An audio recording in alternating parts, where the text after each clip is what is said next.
Why, hello there. Yeah, you probably noticed my shirt.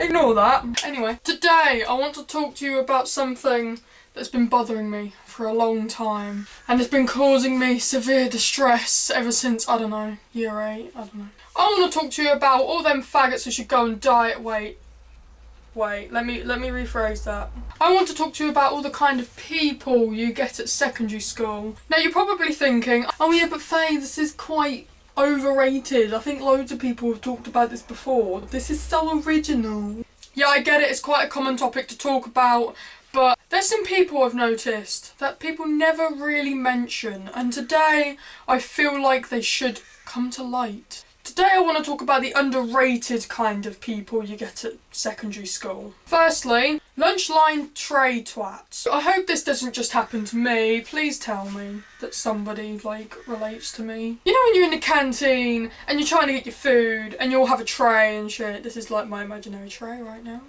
Yeah. And then you get the people behind you with their tray and they just, as if it's gonna make the line go quicker and just fucking ramming their tray into yours. The line is not going to get shorter by you fucking doing that, you knobhead. It's just one of them things that humans seem to do and there's no fucking reason for it. They just want to be shitheads.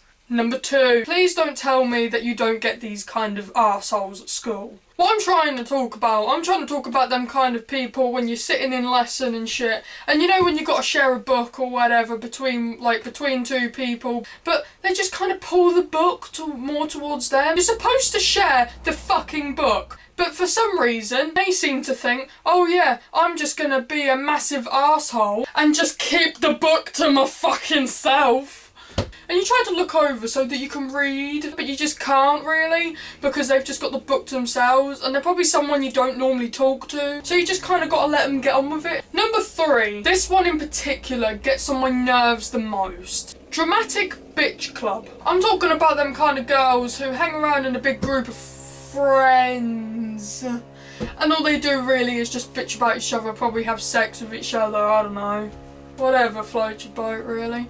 And yeah, and they just start drama for no fucking good reason. And it just never stops. And then they go and tell everybody about it and no one gives a shit. No one even likes these girls, but they seem to think that everybody does. It's just rumours going everywhere all the fucking time, you know, tossing and turning and all whatever. One of these bitches could be like, oh yeah, well, Tanya told me that I was a slut, so I called her a slapper, and that I hope that I never see her again. And then she unfriended me on Facebook. And so all this kind of serious bullshit's going on. And then by the end of the school day I just go on good old Snapchat. And then I just see them going on the hoe filter and saying how they love each other and all this cheesy bullshit. Oh, with my bae, with my boo, chilling with my bestie. It's like, fuck me, what? What? I just don't understand. You can get people coming up to you for stupid relationship advice, and the problems they have with their relationships seems like it's really fucking easy to solve. For example, Ben doesn't seem to say he loves me anymore. And he just keeps arguing with me all the fucking time, and I don't know what I'm doing wrong.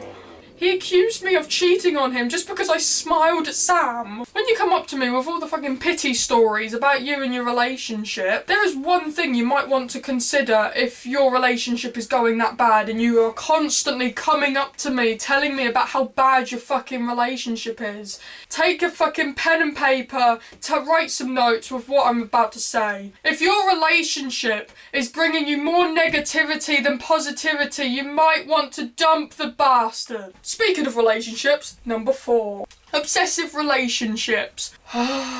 Okay, this is definitely relatable to everybody. What am I doing? Okay, so I'm guessing a majority of you are single like me. I mean, I know it's bad enough when you see relationships around school and it kind of reminds you that you're just such a fucking loner and no one would date you. But it gets on your fucking nerves when you're trying to walk around school, but you just got 2 people just eating each other's faces off all the fucking time. I swear they just follow you around like a fucking poltergeist because they're just everywhere. But yeah, and so they're just constantly together and I've noticed with like some girls and all that, they just ditch their friends and they ditch everything they ever loved about life just to be with their boyfriend or girlfriend. And I'm just like, what?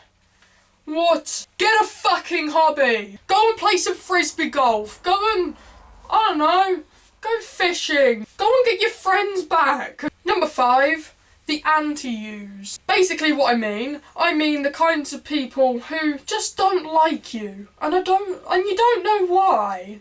But like, you haven't even said a word to them and they just don't like you. And you just see them occasionally glare at you. Or they just won't talk to you. Or they purposely try to ignore you. And you don't know why. Because you haven't even said shit to them. I mean, yeah, like, let's just ignore the fact that I'm wearing a... And number 6, the stupid one. When you're sitting in class and you always get the fucking the slow one. Now, Jimmy, please tell me what is 5 times 6? And then Jimmy's just like, I'm sorry, I'm just so confused. I don't know. Like, can you just slow down, please? I just don't understand what you're saying, to be honest. And the whole class is just like, ah, for fuck's sake. Get in the bin! So yeah, that was 6 people who are in secondary school and really fucking shouldn't be in secondary school. Anyway, please remember to give a like and subscribe. I'll see you in the next video, so goodbye!